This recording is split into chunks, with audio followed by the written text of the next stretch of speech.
तो चलिए आगे बढ़ते हैं और अगली खबर का रुख करते हैं। सुमेरपुर उपखंड क्षेत्र में बजरी माफियाओं का आतंक है।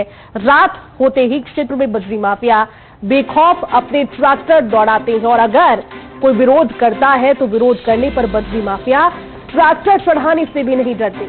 सांडेरा पुलिस पर ट्रैक्टर चढ़ाने का प्रयास बजरी माफियाओं ने इस बार किया। अवैध बजरी के खिलाफ कार्रवाई करने के लिए पुलिस गई थी। पुलिस कांस्टेबल विश्वेंद्र सिंह गंभीर रूप से घायल हुए।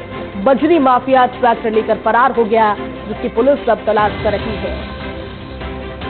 सुमेरपुर से ये तस्वीर आप देख रहे हैं। बेखौफ बजरी माफियाओं का आतंक लाख कोशिशों के बावजूद जड़ से खत्म होने का नाम नहीं ले रहा। मुखबिर तंत्र इनका इतना गजब का कि जब पुलिस वाले निकलते हैं रैकी करने तो पुलिस वालों की ही रैकी कर लेते हैं, लेकिन बेखौफ इतने क्षेत्र में कि रात होते ही क्षेत्र में दौड़ाते हैं ट्रैक्टरों को और अगर कोई विरोध करने पर सामने आता है तो उस पर ट्रैक्टर चढ़ाने से यानी कि उससे जान से मारने से भी नहीं चूकते। इस आतंक को खत्म करने की जरूरत, बजरी माफियाओं की जड़ों तक जाने की जरूरत, लेकिन ट्रैक्टर चढ़ाने का प्रयास अवैध बजरी के खिलाफ जब कार्रवाई करने के लिए पुलिस कांस्टेबल गए विश्वेंद्र सिंह, उन पर भी हुआ। चलिए इसी खबर पर ज्यादा जानकारी के साथ सहयोगी नारायण इस समय जुड़े हैं। नारायण, क्या पूरी जानकारी, क्या स्थिति है अभी जिन पुलिस कांस्टेबल के ऊपर ये ट्रैक्टर चढ़ाया, उनकी हेल्थ को लेकर, इसके अलावा क्या जानकारी इस कार्रवाई के बाद में? बिल्कुल, आपको बता दें कि सांडेरा थाना अधिकारी लक्ष्मण सिंह संभावत ने का बताया कि टीकाराम हेड कांस्टेबल और विश्वेंद्र सिंह कांस्टेबल ये दोनों देवतरा नदी के अंदर अवैध बजरी खनन हो रहा था, जिसकी कार्रवाई के लिए इनको भेजा था। इन्होंने 2 ट्रैक्टर और एक लोडर को जब्त कर लिया।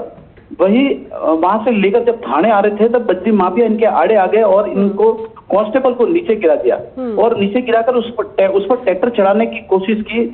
हालांकि बजरी माफिया एक ट्रैक्टर वहां से लेकर फरार हो गए। वही कीकाराम हेड कांस्टेबल ने एक ट्रैक्टर और एक लोडर को थाने पहुंचाया और जो घायल हुआ विश्वेंद्र सिंह उसको हॉस्पिटल पहुंचाया। उसकी हालत अभी स्थिर बनी हुई है।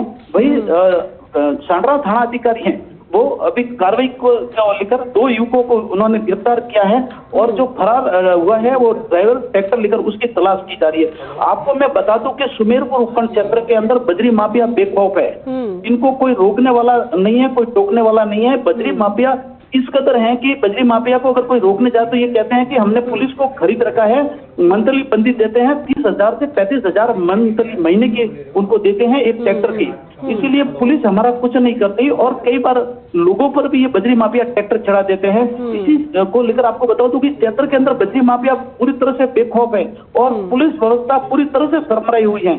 आमजन पूरी तरह से डरा सहमा रहता है। कई लोग अभी जो नवरात्रि चल रही थी उसके अंदर बजरी माफिया शहर के अंदर इस कदर ट्रैक्टर लेके घूमते थे बजरी से भरे हुए कि लोग बेचारे साइड पे खड़े रहकर उनको जाने देते थे कि कई बजरी माफिया उन पर ट्रैक्टर में चढ़ा दे और कार्रवाई के नाम पर पुलिस के पास जीरो, कुछ नहीं। ठीक कह रहे हैं आप नारायण, क्योंकि ऐसी बहुत सी जगह हैं जहां पर कोशिश की जा रही है कि जड़ से खात्मा हो, लेकिन बावजूद इसके कि काफी कोशिशें की गई अब तक खत्म नहीं हो पाए, बल्कि बेखौफ नजर आते हैं सरपट अपने ट्रैक्टरों को दौड़ाते हुए। उम्मीद करते हैं कि सख्त कार्रवाई हो और सजा मिले इन्हें। शुक्रिया आपका इस पूरी बातचीत के लिए।